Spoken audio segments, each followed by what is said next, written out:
when I say a suckerification crisis, I don't simply mean like, they're getting bilked out of their money, though I think that's part of it. I think there's a whole kind of both commercial and, political kind of apparatus that is working really hard to, separate young guys from their money.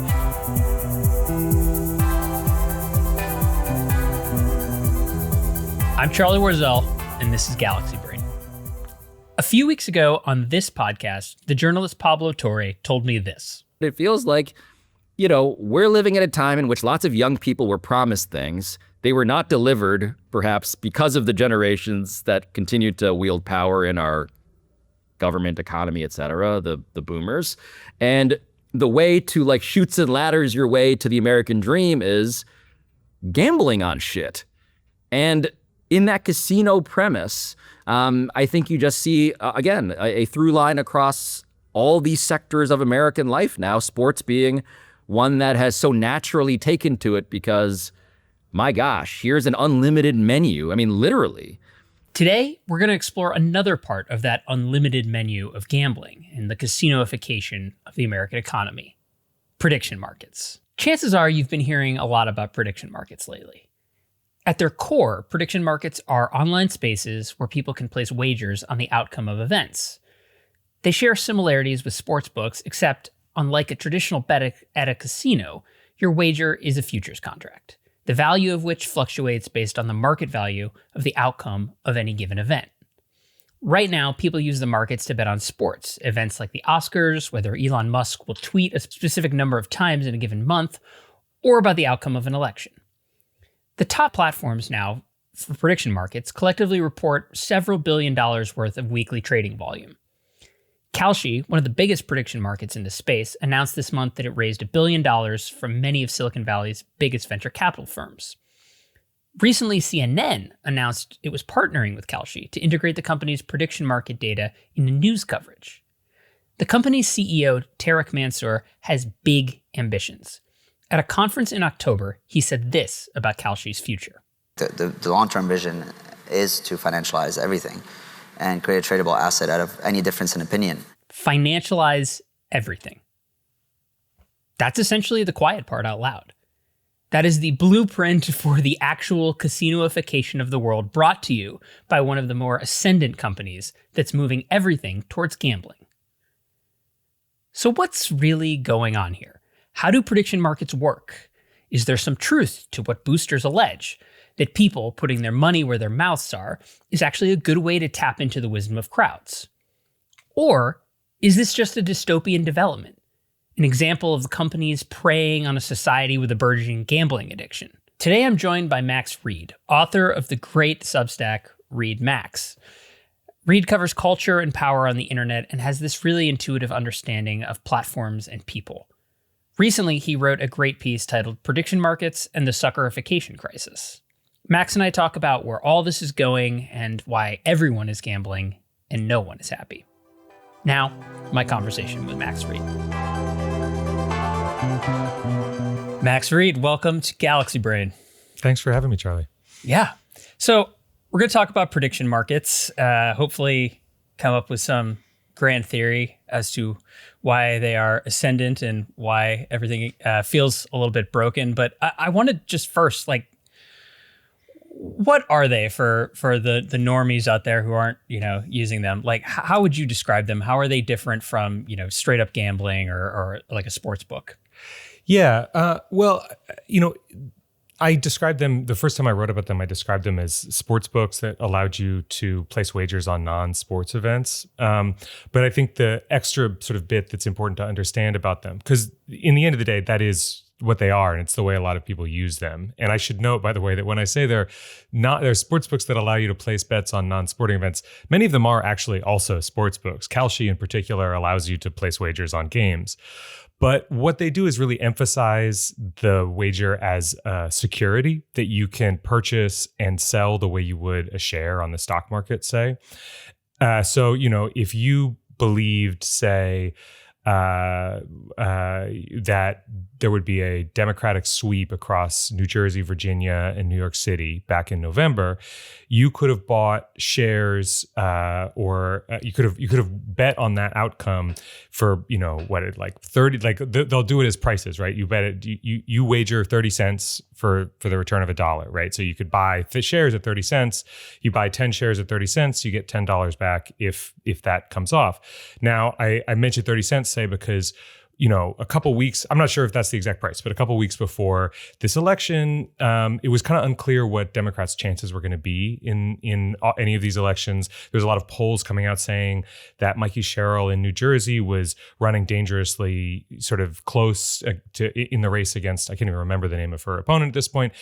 But, you know, it was a fairly low probability according to the bettors on the app, right? But as the returns start to come in on Tuesday night, and it becomes clear that actually the chances that this is going to be a sweep across all these elections get higher, all of a sudden the price of a given wager rises, or the price of a given share, so to speak. So, you know, at 30 cents, suddenly it's 40 cents, suddenly it's 60 cents. The way you would think about that if you were just talking gambling odds is all of a sudden the odds are you're getting less return on your wager, basically. Your odds are getting significantly easier.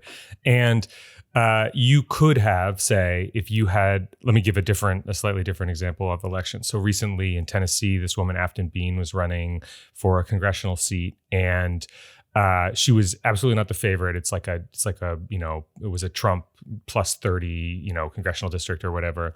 And you could buy shares for her victory at, like, you know, 20 cents, something like that, the week before the election. The night of the election, as returns start coming in, she is looking actually kind of good for it. Like, the early returns are quite good for her. And I watched as those shares, as the price of her shares climbed up. I'm not going to say whether or not I had any horse in this race, any money on this, but I was watching it closely, let's just say. And there was a point where if you had bought shares at 30, and again, who knows who I'm talking about here, but if you had bought shares at 30, you could have sold them for a 100% profit, sold them at 60 cents, only for those shares to come crashing down as the results continue coming over the night, and it becomes clear it's not happening.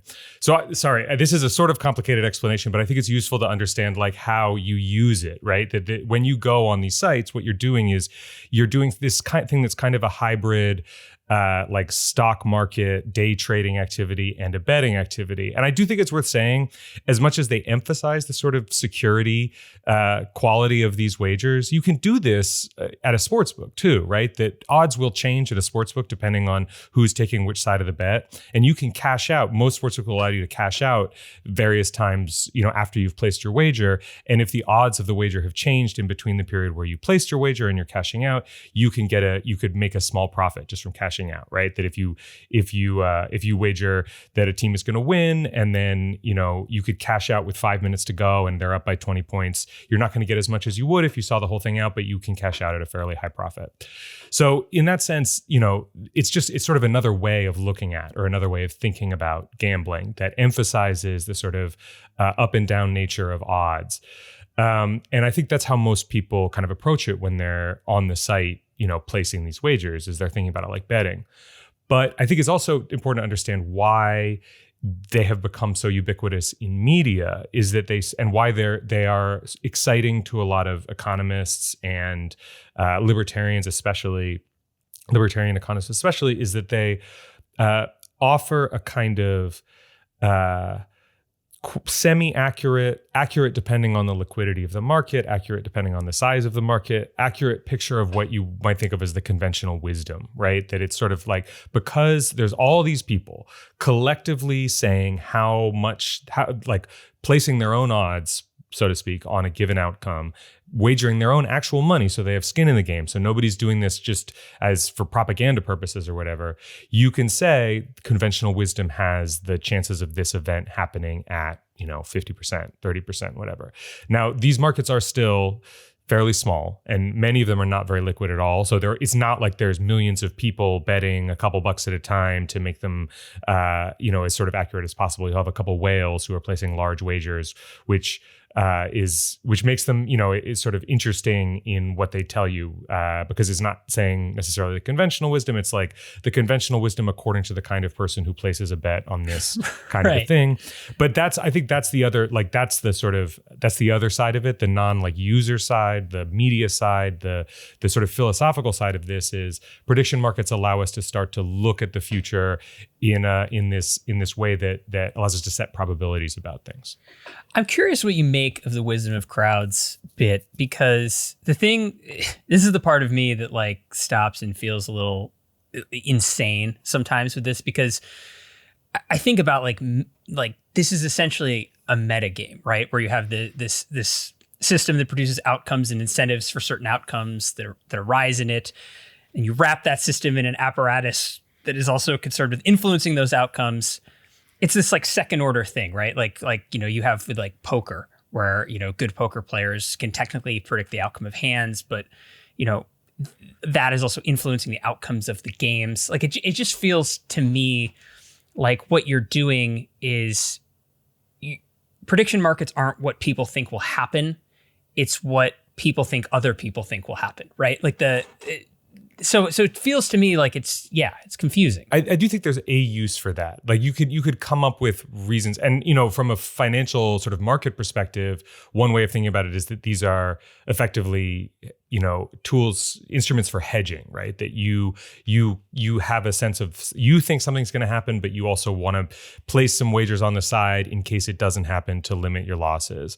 And for that, you don't need it to be wholly accurate, right? You just need it to sort of approximate a given outcome that allows you to make money off of that. I think there's sort of two ways to go with what you're saying. One is that until recently, prediction markets have largely been a sort of theoretical idea, right? I mean, we could talk about the stock market or a sports book for that matter as a prediction market, but this sort of all-encompassing marketplace to make wagers on. I mean, recently there were wagers on the Time magazine cover of the year, like person of the year cover, all the Oscars, all the award season stuff that you can wager on who's going to get nominated and who's going to win. We've talked about elections already. There's even often marketplaces for words getting mentioned by prominent figures in what's the word I'm looking for, in speeches or in earnings calls. Yeah. And this is a kind of like if you believe really strongly in the idea of the wisdom of crowds, that's very exciting. But the theoretical model of the prediction market is, as I was sort of emphasizing before, is one that everybody is participating in. The market is fully liquid. Everybody has stake in it. Everybody is placing wagers there. And these markets are fairly far from that, right? On election night, there tends to be enough money and enough people to sort of approximate what we've been talking about as the conventional wisdom about who's going to win and who's going to lose. But it's not always the case, and certainly not the case for stuff like these culture categories that I'm talking about. I wanted to ask, without you having to divulge whether you are or are not actively participating in these markets, what's the culture like on these? Like what, I think it mirrors some of the culture on X, Twitter in the Musk era. But when you go either for to try to place some wagers or to for reporting purposes, what's the culture like?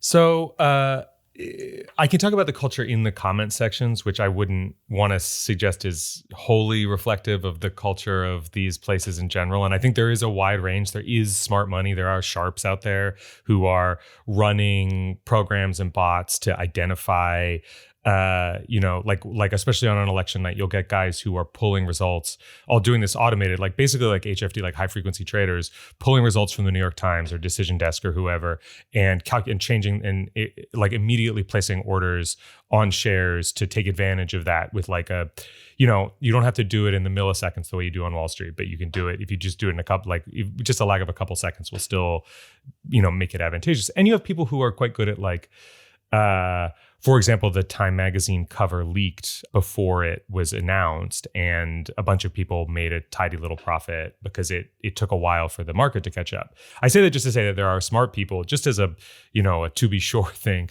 before I get into the comments, which are really stupid. I mean, there's a lot of stupid people there. And there's like, There's a funny mix of like just really obviously stupid people, like Free Republic commenter type, like X, like bottom of the barrel X, Trumpist X types, and then there's stupid that's just guys who have sort of wandered in. Like every wager, you will, if you scroll far enough, you will find a guy who took the stupid side of the wager because he didn't read the terms until after he'd put his $50 down. He's like, oh, I didn't realize that I was actually betting, against this. I thought I was betting for it. Oh well, like now I'm out $50. I think the tone reminds me a lot of, I think the closest thing I can think of online, or the two closest things, are if you play fantasy football in Yahoo, every player has like their own little comment section, and you can like pull it up as you're deciding who's to start and who to bench, and it's just filled with people just clinging to the like most desperate of threads, like citing articles they read somewhere. Nobody's linking to anything. Everyone's like, oh, I heard he's going to play. Oh, I heard he's injured. Oh, I heard he's, like he's not going to be the first. He's like, he's not going to get any catches. He's not going to get any throws this game, whatever it is. And the bets remind me of that. Like the comments on the betting on the bets kind of remind me of this on all the markets. It's somebody being like, oh, there's one market that's, which member of Trump's cabinet is going to leave first, and everyone's like, well, okay, well, here's this thing I read about Hegseth, and somebody else will be like, well, I read this about Pam Bondi, and people like doing their theories. It's like a message board. It's not the dumbest place I've ever read, but it's like of a basic kind of politics message board stupidity. It's just that there's all this money, going on in the background. All of which is to say, like when I say it's similar to the fantasy football chats, it's very male, obviously. It's very young, obviously. I mean, young, and I think most of the guys are sort of in their 20s. It's sort of confident but ill-informed in the way you would expect a lot of, guys who like to gamble in their 20s basically are. There's also like, and I don't mean this in like a pearl clutching way, right? But like it's a little like reactionary, right? It's a little because part of what I see in the elevator pitch from some of the founders of this, right, is a little like it's trying to court people who have some skepticism about like the way that institutions behave, right? Like Kalshi's co-founder, Tarek Mansour, I think is how you say his name. He's really positioned this as like the wisdom of crowds because regular institutions have failed us, right? Because there's this plethora of information out there, because reporters aren't actually very good at telling or getting the story the way it is. Come here. This will actually, like, not only is this a helpful tool, but that seems to recruit just generally people who are like a little bit more like edgelordy or whatever. Like, yeah. Is that accurate to you? Yeah, I think so. I mean, I think certainly, not to sort of underline this point, but I do think it's worth thinking about the prediction markets in two phases. There's especially the ones around politics. There's the long phase before the election, whatever election is being bet on happens, which I think there is I don't want to put a number on it, but I think that the markets tend to lean right. Like they just tend to overestimate Republicans. They tend to, not by a significant amount, not by an amount that you can make a ton of money off of unless you're like gambling a lot, but generally they tend to give Republicans better odds and Democrats worse odds. That's phase one. And then phase two is like closer to the actual election. And that's, in my experience, at least, when the smart money starts to roll in and people come through just to pick up, like basically they take the transition from the market's tilting Republican to reality setting in, and they make a quick profit off of that. And then by the end of the night, we know who won, and the markets are settled or mostly settled. So I think that yes, the culture, in that sense, tilts right. I think that there's also sort of two aspects to why that is. The first is exactly as you're saying, that there is a deep and long-standing philosophical affinity between predictions markets, the wisdom of crowds, so to speak, the idea that markets in general can calculate things better than institutions or humans can. That dates back to Hayek and Mises, and this is sort of foundational to not just to, you might say neoliberalism in some broad sense, but also to a lot of the way that Silicon Valley has thought about the world since the 90s, right? That there's this idea that we don't want top-down people in charge. We want this sort of collective anarchic mass of humanity working together, in a market or a quasi-market format will pull these together. So I think that's like, there is this kind of highfalutin, let's say, philosophical, background here that probably pushes the prediction markets, the people who use them, and certainly the people who build them, to the right, to the kind of hard libertarian, market worshipping right. But there also is a particular sort of base reactionariness to a lot of what goes on there that I think is more tied in with, like, to some extent takes its cues from the sort of intellectual dross that I've just been talking about, but is more tied into one, like being young and male and like gambling. Like, again, young men like to gamble. Young men tend to be more right wing. So I think that's just sort of a basic demographic and sociological fact of 2025. They're also pulling in a lot of people from X, which is just significantly more right wing than it was 5 years ago. And as I was saying, they also are, without wanting to be too smug about it, they're trying to pull in, through their marketing campaigns, pull in a lot of dumb money to make it attractive for smart money to come in. And they do that by advertising to the biases of the reactionaries on X, basically. So, I sort of first I decided to write about this because around the time of the November elections, when Zoran Mamdani was running high in New York City, but as is often the case, there's a lot of people in New York who hated him, who were sort of, well, I don't think he's going to win. I think people there, as you were saying, the mainstream media is like ignoring all my neighbors that hate him. All my neighbors are going to vote against him. And Kalshi started running, and Polymarket too started running all of these. They own these. They run these sort of newswire accounts, right? That are, depending on the both the official accounts, but also like they have their own news accounts that they don't link to the betting sites. Really, they just sort of they just do these like blanket, like one line, almost like a Bloomberg terminal news thing that tends to be very misleading, very right wing. In one case, Kalshi tweeted. Sometimes they'll tweet about the prediction markets and they'll be like, Zoran Mamdani's like position is tumbling. That kind of thing is obviously going to bring in, you could do that with liberals. I don't want to pretend that liberals in America are so much better at picking out misinformation and scams and whatever else, but it's very clear who they want to appeal to on Twitter, and it's like low social trust gamblers, basically, who are and also just like even beyond the political part of it, like there's so much. Some of these accounts that run by these prediction markets, like Kalshi and Polymarket, are just like trolling, right? Like there's this one image of 49ers running back Christian McCaffrey with the caption "loves receiving balls," right? Like, and it was just like this big sort of like a trade or like on the disabled list style graphic, but it's just like. And again, as you said, they don't link to it, but it's almost just kind of like, we're having fun on here too.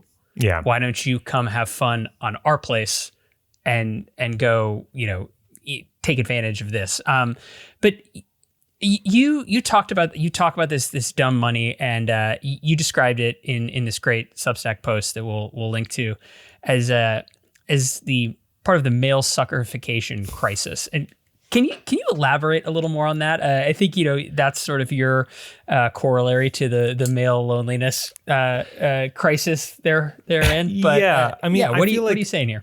I feel like one of the big stories on the internet and in society at large over the last 5 years or so has been the extent to which young men have fallen under the spell or the sway of a variety of different kinds of scammers, hucksters, fraudsters. When I say a suckerification crisis, I don't simply mean like, they're getting bilked out of their money, though I think that's part of it. I think there's a whole kind of both commercial and, political kind of apparatus that is working really hard to, separate young guys from their money. And I think that there's something about, I don't have like a grand, I couldn't, this is more of a corkboard and red yarn theory than it is like an equation, right? But I see these connections, I see these sort of basic dynamics play out in straight old-fashioned sports gambling, which has sort of taken over sports media that was legalized a few years ago and now kind of dominates the way we talk about sports in the country, at least in the media that is written about sports and filmed about sports. I see it in prediction markets as well, like talking about this sort of Kalshi and Polymarket Twitter feeds that we're talking about. The sense that this is gambling kind of creeping into even more layers of life, layers of social life. I see it in the kind of manosphere influencer guys, these sort of perennial objects of moral panic. But the main sort of dynamic I see there is not necessarily even kind of ideological radicalization on the part of somebody like Andrew Tate, but the way that they are selling a particular story and a particular product to a bunch of young men that kind of that cultivates them as suckers, that turns them into suckers. And I think that Trumpist politics, by which I mean both, the Republican Party under Donald Trump, but also all kinds of the sort of right-wing reactionary politics, emerge out of the same sort of soup. This sort of this highly emotive, this insistence that, as you sort of put it earlier, that institutions are failing you, but we've got the cure, we've got the ticket. You can participate in this movement. You can show everybody that you're smarter than everybody else. Here's the secret to making money. Here's the secret to winning in politics. Here's the secret to getting girls, whatever it is. And it's funny to me how much you can sort of see that same dynamic across what should theoretically be these quite different kinds of spheres, but seem to, in fact, kind of be converging on this one sort of business model, more or less. I think about this to provide some historical perspective. Rick Perlstein, the historian, has a really wonderful essay in the Baffler from maybe 10 or more years ago that I think about all the time in terms of this, called, I think it's called The Long Con. And it's about the origins of the conservative movement in the 1950s and the extent to which the conservative movement has always been deeply tangled up with basically snake oil mailing lists. That a huge, part of what powers the conservative movement is access to mailing lists of low social trust reactionary voters who are willing to buy what you're selling if you speak the right language, more or less. And I think this feels like, as I was saying before, I think Twitter feels sort of like a really sophisticated version of that. And I think that this whole kind of complex of businesses are finding new ways to sort of exploit that particular dynamic. And, to some extent, I think this is a sort of layered process, right? That you go on Twitter, it's a social media site. It's highly volatile. You're constantly feeling like everybody else is getting more views than you. You're constantly sort of feeling you're in this strange space that you don't necessarily understand. You're surrounded by people who are expressing that same strange feeling. It feels a lot like being in the economy too, doesn't it? And isn't politics also this strange volatile space? Surely there's a way we can all make a little extra money off of it. We're constantly in competition. It's as I say, it's like not a hard and fast theory. It's like this set of affective triggers, right? These sort of this vibe that's out there that seems to be quite inescapable, in particular for, recent college graduates, kids in college, even in high school. Right. And there's this way that it's this reinforcing system, right? Like if you do fall into that mindset, you enter into a place that sort of embraces the chaos, embraces the precarity therein, right? And then feeling all that gives you the only possible way out, right? The only possible latch on to, a kind of, new version of the American dream, which is just like, I buy this meme coin low, I sell high, right? I get in this place here. And it's but that usually doesn't work out well for most people, right? A lot of the dumb money, and then you get back in this cycle of precarity, resentment. Okay, now we have the antidote to that, and the cycle just repeats over and over again. Yeah, one thing I would add that I didn't really write about in this piece, but that has been something on my mind for a long time, because I feel it too, is a sort of increasing sense in American society that everybody else is getting one over on you and or the system, and that in fact, if you let everybody else get one over on you, you are weak and you have made a mistake. You are a sucker. When in fact, I think it's kind of in many ways it's sort of the reverse, that it's like if you're constantly trying, like if you're the one who's constantly trying to get one over, you probably are a sucker yourself. And I think there's the root cause here, I would say, is sort of society-wide breakdown of trust in institutions, in the sense that like institutions are in it for themselves and they are, corrupt and giving handouts to their people and not to you. And again, this is also this sort of vibe that seeps out and powers a lot of the kind of activity around predictions markets, but also around a bunch of these other businesses and figures. I want to test out a theory on all this that's maybe another side of it, or maybe it's just this in a different skin, but which is very broadly this idea that like a mature attention economy it's exceedingly hard in a mature attention economy to sell something, right? And it is much because of all the competition for attention, and it's much easier to sell a derivative of that thing. I read this post a couple of weeks ago that was talking about movie marketing and how it's kind of just gone haywire, and this idea that stars are doing things that aren't. They're not like traditional junkety where they're like talking about the film with 100 different people, but they're going on 100 different podcasts or, video shows or whatever, and basically doing viral skits, right? You can kind of start at hot ones, but then you can trace this to like, Jennifer Lawrence and and her co-star Robert Pattinson, there it is, doing like lie detector tests, right? Like a lot of celebrities doing like lie detector tests for Vanity Fair or whatever. And it's good content. People watch it. People are interested in it. It's good for like the timeline, but it historically is like not selling these movies, right? Because they're not talking about the film. They're talking about themselves in the hope that they're going to garner enough attention to sell a film, right? And I think of that idea of like a derivative of something. I think about it, very obviously with sports gambling, right? Like leagues are interested sort of in having this because it does draw attention to the games, right? Like Adam Silver, the NBA's commissioner, wrote this op-ed 10 years ago or so, kind of advocating to legalize sports gambling. And there's this idea that it will draw interest and attention to this event, but it's interest and attention essentially to, a game within a game, right? People are interested in hitting the over. They're interested on, how many free throws, so-and-so gets or misses or whatever, right? And it feels to me like I'm curious if you feel this too, that it's we see it with elections, right? It doesn't matter so much about the outcome as much as it is, getting the edge. And this idea of financialization of everything, just creating derivatives of everything to the point where it's like it's almost impossible to sell a thing. Like, yeah, I mean, I think that this is part of the attraction of the prediction market over the regular sports book too.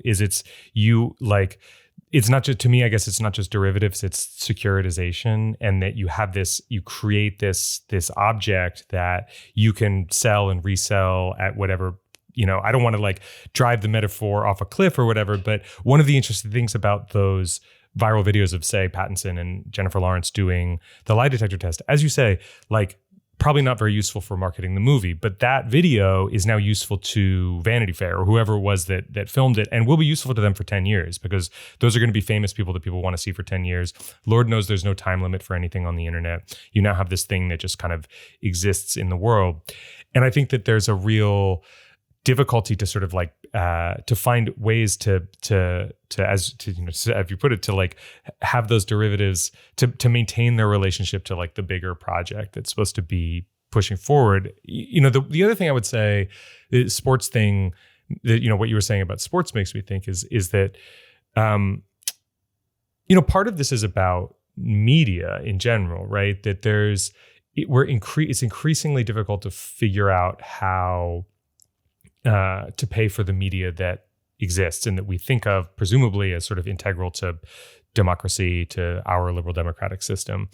And sports arguably runs a little bit ahead of political media, news media, in terms of business models and whatever else. And one of the big reasons that Adam Silver has been an advocate for legalizing gambling, one of the reasons why all of the media companies, ESPN, chief among them, have so enthusiastically embraced sports betting, is that we sort of have reached peak sports. Like, we're a little bit over the hill on peak sports. Basketball is a very good example, because this is, Mark Cuban was talking about this just last year. Nobody thinks the next few TV deals are going to be anywhere near as lucrative as the last few TV deals are. Where the question is, who is making money and how are they making money? And that's not just a question for the team owners, who will always make money from the stadium, right, and from the actual games themselves.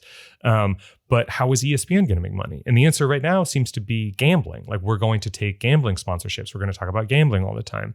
So when we talk about like where does Kalshi and Polymarket, like why is CNN so enthusiastic about bringing them on? I mean, they already are in fact partnering with Kalshi to, I think, or maybe with Polymarket, to produce odds for, odds for them on election night and presumably elsewhere during the political season. And so I think there's like the other part of it, in addition to the kind of structural, the way we think about marketing and attention, is to break things off into these little pieces that can be bought and sold, can last 10 years, is that we are facing a crisis for like how we pay for these things. And gambling is a traditionally fairly lucrative industry to be in. And that's a way that CNN could take itself. You don't want Cousin Sal to moderate Meet the Press going forward? I feel like that's a great idea.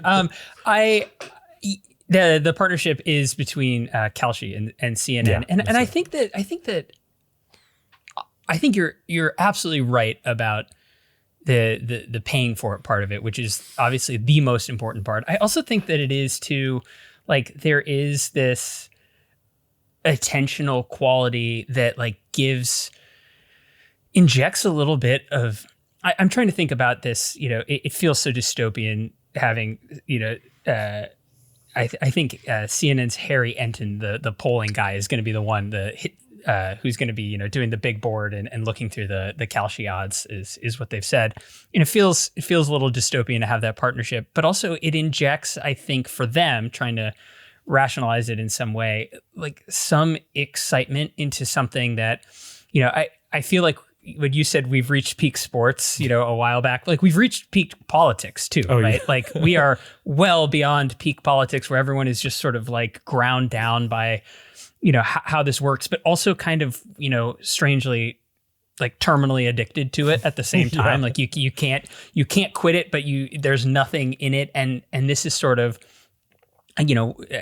whatever derivative, a securitization of, like, it's some element that I think also injects, like, it is, people joke about like horse race coverage, and it's like, no, we're making a horse race now. Like, we're actually giving you a horse race. No. We just didn't have the horse race. The problem with horse race coverage was that we didn't have the horse race yet.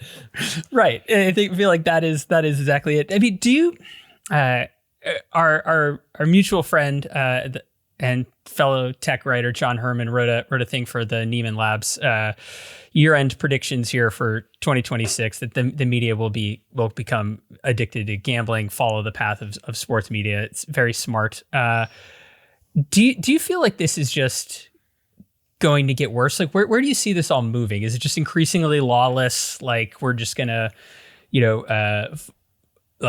fall victim to all this? Do you think this is like a kind of like a fad? Do you think this is maybe something that actually is like the injection of capital that like these places need? Like, how do you sort of project it going forward? I am not necessarily as pessimistic. I could be. I think that the forces arrayed in favor of the prediction market becoming a sort of dominant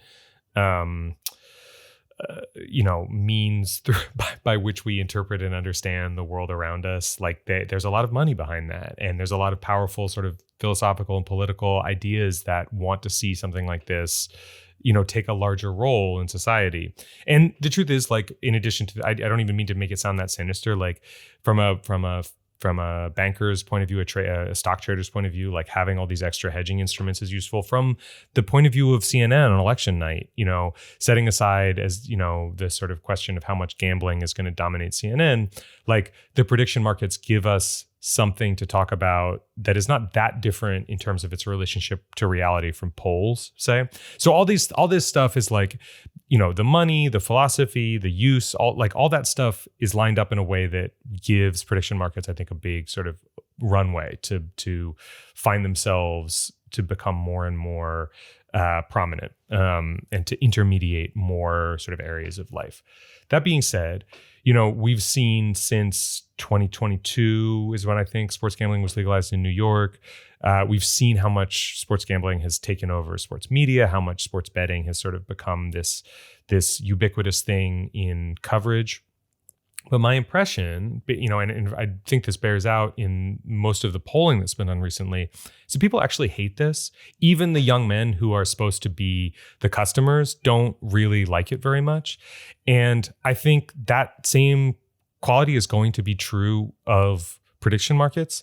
I think there's a very particular, this is just baseless theorization right here. This is like, my own version of like astrology. But I think there's a certain kind of person whose brain works in a particular way, in this particular, let's say, Bayesian way, where they are constantly thinking about things in terms of odds, where they are calculating in their own heads, arbitrage opportunities and what kinds of bets they're willing to do. They're doing Kelly criterion bets and whatever, like calculations in their heads. And I think for those people, these things are incredibly exciting. I think those people are also like really heavily concentrated in Silicon Valley, Silicon Valley and Wall Street, basically. Like those are the places you go if that's the kind of brain you have. I think a lot of the rest of us find it, I could speak for myself alone, but I know I'm not alone. That kind of way of being in the world, way of thinking about the world, exhausting. You're not really thinking about the game. You're thinking about the over. You're thinking about the props that you've put together. You're thinking about the parlay across the 3 different games. I think that prediction markets being inserted everywhere else has a very similar kind of quality to it. I wonder if there's a happy medium. I think with sports betting, what many people I think sort of just now these days believe is that it should not be, there should not be apps for it. It shouldn't really be legal. There should be a guy that if you have the like social wherewithal to find, you can place a bet with. Yes. But it's not it shouldn't be the kind of thing where they just like roll out the red carpet and there's like, a lubricated path to losing all of your money. And I'm pretty sympathetic to that. I don't know if that makes me an old man. I think what you're saying, friction is a good thing, right? Friction is helpful here. And these, a lot of these betting apps, I actually can't speak to Kalshi or Polymarket, but some of the, like the DraftKings, FanDuel, like they're literally sending push notifications of like, this is about to happen, like whatever it is, right? It's not even neutral in the sense that it's easily accessible. It's like the bookie is sitting on your couch, asking you if you'd like to get in on this, right? Yeah. So you have that element. You have the idea that like gambling itself in all things, whether it's on elections, whether it's on whatever, like gambling is not a static thing, right? Every different type, there's so many different types of gambling, of ways to bet that can give you, slightly better odds or that are, based off of skill instead of blind luck, and sort of the idea that the closer you get to like the slot machine, right? Just pull and a couple of things have to line up.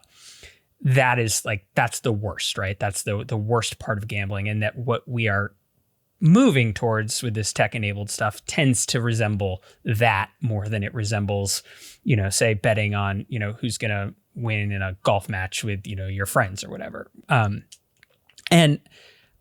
then I think, you have this, I think you're right about the exhausting of it all. And it reminds me just of the nature of all of these companies, right? Like this focus and need on scaling. Like a lot of these companies, like Kalshi just raised $1 billion earlier in December, from some of the major tech venture capitalists.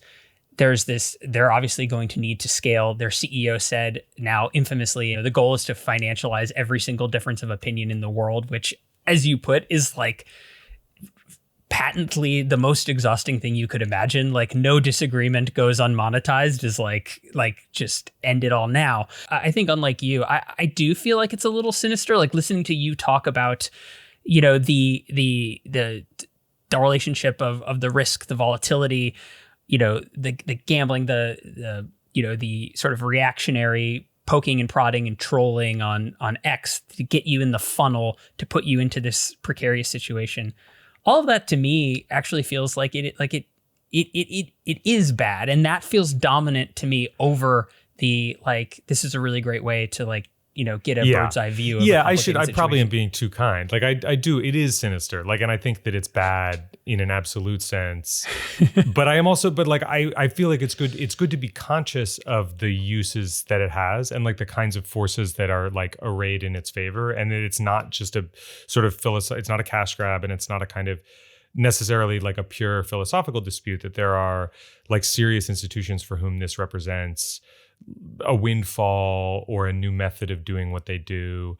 You know, I wonder a little bit, let me preface this by saying this is a sort of depressing thought that I'm not necessarily endorsing, but you know, one reason I think that sports gambling has taken off so wildly, and one reason I think even stuff like fantasy football has, which is in some ways quite similar to gambling, but obviously also very different in important ways, is the extent to which sports as a pastime or as an entertainment represent a kind of like, I'll take baseball for an example, say that like baseball is kind of a solved game. Like you have a pretty good sense, you know, at the very beginning of the season, like you can, you know, people are very good at projecting who's going to win, how many wins they're going to be. What you're waiting for is injuries.